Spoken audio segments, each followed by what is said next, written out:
Bonjour à tous, mon nom est Luc Boyer. Aujourd'hui, nous allons voir à partir du panneau de configuration la façon de gérer les applications. Donc, plusieurs choses à savoir. La première, évidemment, c'est comment s'y rendre. Alors, ici, on s'en va tout simplement ici, et on s'en va là ici, et je m'en vais tout simplement ici. Et on va voir, évidemment, applications et fonctions. Bon, deux, trois petites choses qu'il faut savoir par rapport à ça. Pourquoi j'irai là? La première, évidemment, ce serait pour, exemple, désinstaller. Je peux désinstaller tout simplement une application parce qu'elle ne me convient plus, tout simplement. Et libérer simplement de l'espace disque et ultimement peut-être de l'espace mémoire si c'est une application qui travaillait en arrière-plan. Et aussi, ce qui est important de savoir, la deuxième raison, c'est lorsque j'installe, par exemple, différents logiciels, il n'est pas une méchante idée d'aller vérifier qu'est-ce qui a été installé en même temps. Alors, ce que je fais souvent, après avoir fait l'installation d'un logiciel, j'aime bien trier par date d'installation pour voir qu'est-ce qui s'est fait comme mise à jour et ou installation de logiciels lorsque j'ai installé un logiciel. Vous savez, lorsqu'on va chercher certains partagiciels, souvent ce qui peut se passer, c'est que on va nous demander la permission, entre guillemets, d'installer d'autres programmes qui sont peut-être ultimement donc des logiciels espions, hein, des espiogiciels, des spyware, comme on dit. Alors donc, pour ces applications-là, ben, c'est pas une méchante idée d'aller voir qu'est-ce qui est installé, qui fait en sorte qu'automatiquement, je pourrais faire cette gestion-là et puis enlever possiblement certaines applications qui ont été installées à mon insu.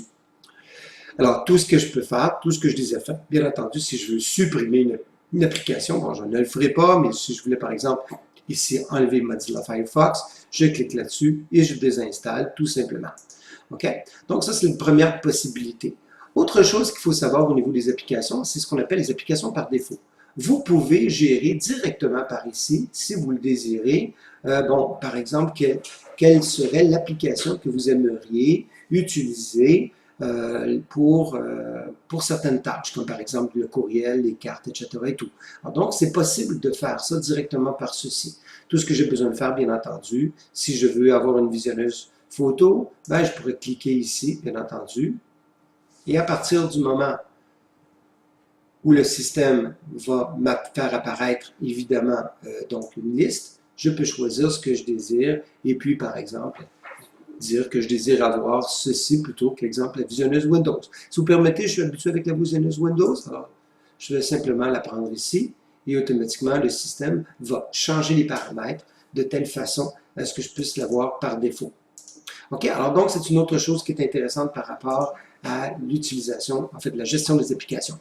Autre chose, bien entendu, je peux réinitialiser si je veux, ici, et ou, par exemple, choisir, comme on l'a vu en classe, les applications par type de fichier, et donc aller littéralement à l'intérieur de chacune des extensions ici, et de déterminer quelle est l'application que je désire démarrer.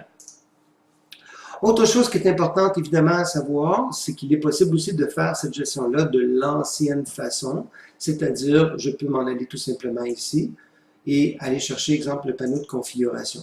Dans le panneau de configuration, en mode grandes icônes, okay, il est possible aussi d'accéder à, exemple, ici, programme et fonctionnalités.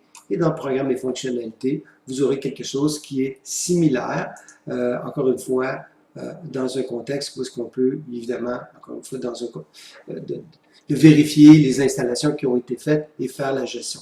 Je trouve encore, malgré tout, que cette méthode-là est, à mon avis, plus intéressante et plus complète. Elle permet même aussi d'activer ou de désactiver les fonctionnalités de Windows directement. Alors, moi, c'est celle que je recommande, bien entendu, mais sachez que, bon, l'important, c'est que vous ayez une possibilité, et en fait, la possibilité de faire la gestion, en fait, des différentes applications qui sont à l'intérieur de votre système informatique.